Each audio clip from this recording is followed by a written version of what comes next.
முன்னதாக ஈசனை காண வேண்டும், அவன் அருளை முழுமையாக பெற வேண்டும் என்று இந்த காலகட்டத்தில் தமதக்கனி முனிவர்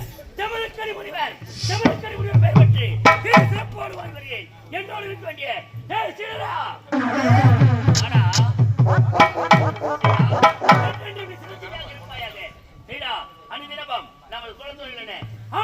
துதிப்பது ஒன்றே குறிக்கோள். அந்த ஆண்டவனை பார்க்க வேண்டும் என்று அல்ல பகல மருளாகியும் இடைவிடாது பூஜை செய்து வருகிறேன் தவிர இத்தனை ஆண்டு காலம் இத்தனை நாட்களாகியும் அந்த ஆண்டவன் நாம் கண்டதிலே காட்சி தரவில்லை. ஆகையால் இந்த தினத்தில் செல்லலாம் என்று பார்த்தால் கிழக்கே கிழக்கு திசையில் சென்றால் எப்படி பார்த்தாலும் அங்கே நிசப்தம் என்பதே இல்லை. அமைதியான சூழ்நிலையில் தான் ஆண்டவன் தோன்றுவார் என்பதை அறிந்து வருகிறார்கள். கிழக்கு சென்றால் மக்கள் கூட்டம் திரளாக வந்து கொண்டிருக்கிறார்கள். ஆகையால் அங்கு அமைதி என்பதே நிலவவில்லை. அப்படியா? புறப்பட்டு செல்ல வேண்டும். எங்கே? மேற்கு திசை போகலாமா? மேற்கு திசை புறப்படலாம்.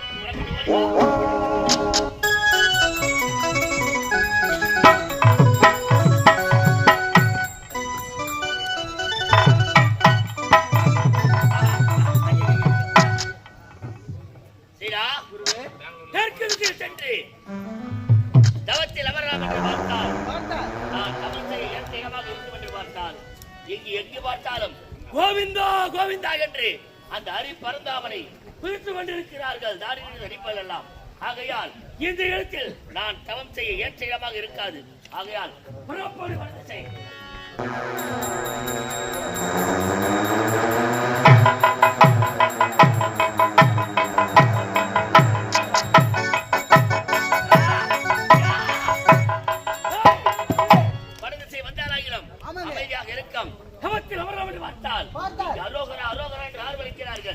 இருந்தாலும் 3 திசை சுற்றி பார்த்து விட்டோம்.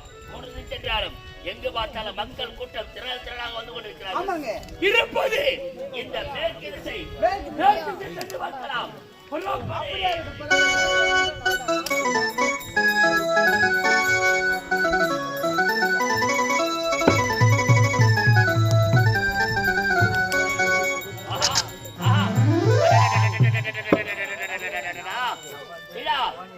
பார்த்தாயா இந்த மேற்கு திசை எவ்வளவு ஒரு அழகாக ரம்மியமாக எவ்வளவு ஒரு அமைதியாக இருக்கிறது.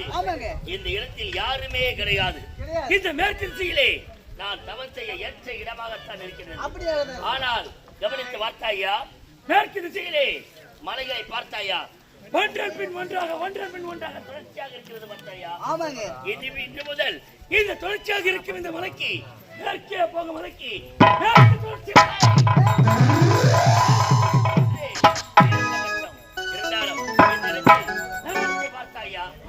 அனைத்து மலைகளும் சிறப்பான மலையாம்.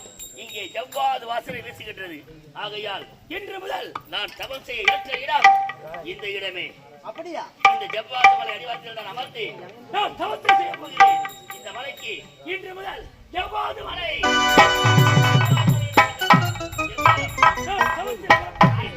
காவலில் சர்வ ஜாக்கிரதையாக இருக்க வேண்டும். ஏன் தெரியுமா? கல்வர்கள் தொல்லை, அரசர்கள் தொல்லை, விலங்குகள் தொல்லை எதுவுமே என் தவத்தை கெடுக்க கூடாது. அந்த ஆண்டவரை காண்பது ஒன்றே என் குறிக்கோளாக இருக்க வேண்டும். ஆகையால் 3 காவலை வைக்கின்றேன். என்னென்ன காவல்? முதல் காவல் என்ன தெரியுமா? என்னை நாடு எந்த ஒரு விலங்கானும் சரி, அரசர்களாகட்டும் அல்லது தேவர்களே வந்தாலும் சரி, முதலிலே வைப்பது 3 மந்திரங்களை உபதேசம் செய்கிறேன். முதல் மந்திரம் அக்னியாரை காவலாக வைக்கிறேன். அக்னியாரை? ஆமாம். இரண்டாவது பூதகணங்களை காவலாக வைக்கின்றேன். மூன்றாவது காவல் என்ன இருக்கிறாய் சீடா? இந்த குருவுக்கு என்னாலும் விடுவிடாத பணி செய்கின்றாய். ஆகையால் 3வது காவல் நான் உன்னைத்தான் வைக்கப் போகின்றேன். அப்படியா? என்னை நாடு எந்த ஒரு ஆபத்து வராதவாறு நீதான் பாதுகாக்க வேண்டும். அப்படியா? வருகிறதா? இருந்தால் தவத்தில் அமர போகிறேன்.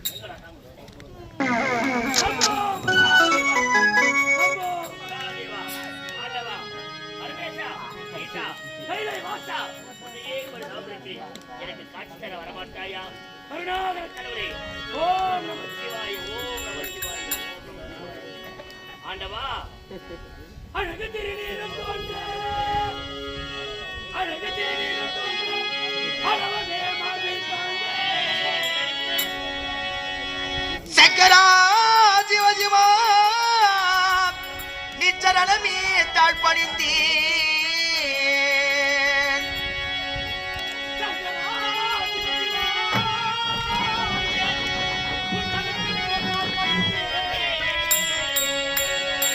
சங்கரா சிவசிவா நீ சரணமே தாழ்பணிந்தீ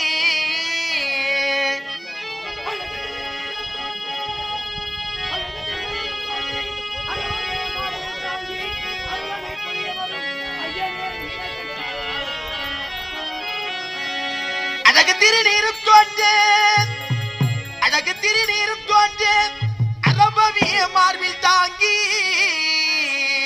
அருள் அதை புரிய வந்த ஐயனே நீலகண்டா நீலகண்டா நீலகண்டா